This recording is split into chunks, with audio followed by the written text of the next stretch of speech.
CBS Sports presents the Verizon Halftime Report. Hey, it's a Crimson Tide connection as Tua finds his fellow Alabama alum Jalen Waddle in the end zone for the score. The Fins lead it at the half by the score of 13-10 as we welcome you back to our New York studio and the Verizon Halftime Report, the official 5G network of the NFL. This is 5G built right, Verizon. I'm James Brown along with my guys. They will be Phil, Coach Nate, and Boomer as we discuss the game. Yeah, let's talk about the game. I think the quarterbacks have played well, especially when you look at what Tua Tagovailoa has done after being out 4 weeks. You know, first he drops back, gets out of trouble, keeps the drive going that time. And then he finds Mike Gesicki across the field. Good touch, looking into the open hole across the defense. And then in a big situation, need a first down, nobody in front of you. Nice scramble by Tua. And then the last thing here, throws the football down the field to Savon Ahmed for the touch, or near the end zone, to go ahead and get him ready for the touchdown. And the QB comparison, as I'm looking off a monitor far away, sorry everybody. Tua, 19 of 29, really solid first half. Timing, being accurate, and Trevor Lawrence, good job of finishing up the half. You know, the one thing about Tua, he's not getting any pressure on him. He looks very comfortable. But you talk about, from Jacksonville's standpoint, being able to finish drives. And here's the first half. Right here, he's going to find Marvin Jones from 28 yards out. Great throw, great catch. And these are the things that Jacksonville has not been able to do in terms of finishing halves or finishing drives. Now, they will get the ball to start the second half and see if they can keep this momentum going. Yeah, Marvin Jones, only one catch last week. He was brought there to make plays, and he's doing that for the young quarterback. Tua Tagovailoa, I love the aggressiveness, and he's moving around a lot better than we've seen.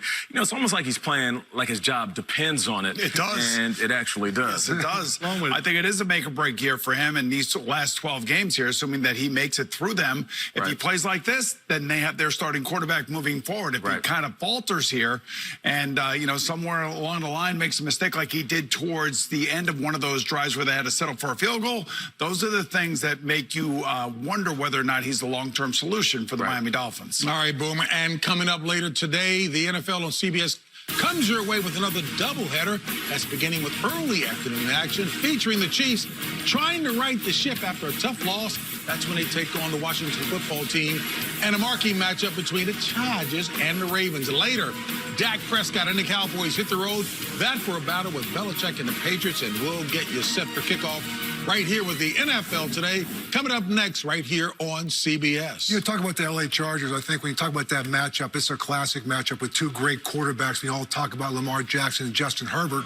But I'll tell you a guy that you need to keep an eye on in this game. That's a rookie left offensive tackle, Rashawn Slater. Yes. This guy is quietly becoming maybe the best left tackle in football. When you talk about having a franchise quarterback, you need to build around that with an offensive line and all the other weapons. But keep an eye on Rashawn Slater going against that blitz-happy Baltimore defense. Love watching him every week, I'll tell you that. Let's talk about the Baltimore defense. They can't pressure the quarterback.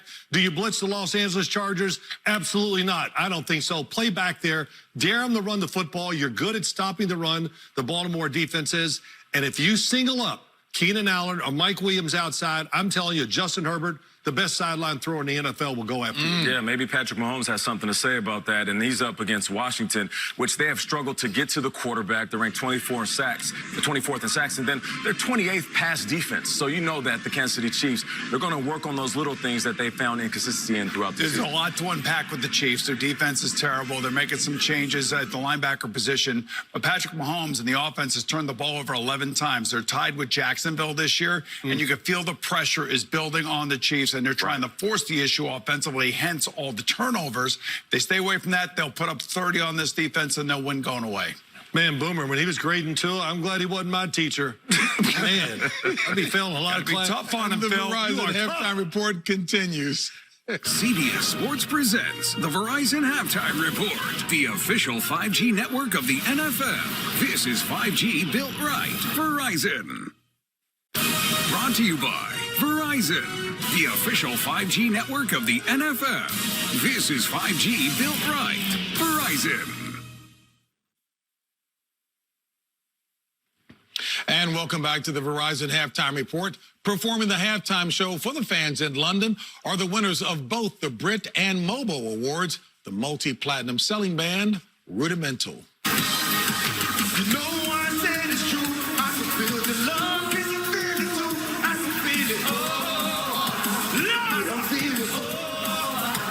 You know I said it's true. I can feel the love. Can you feel it too? I can feel it. Oh, I can feel it.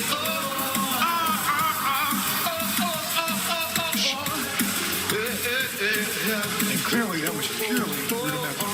The Verizon halftime report continues. Yeah.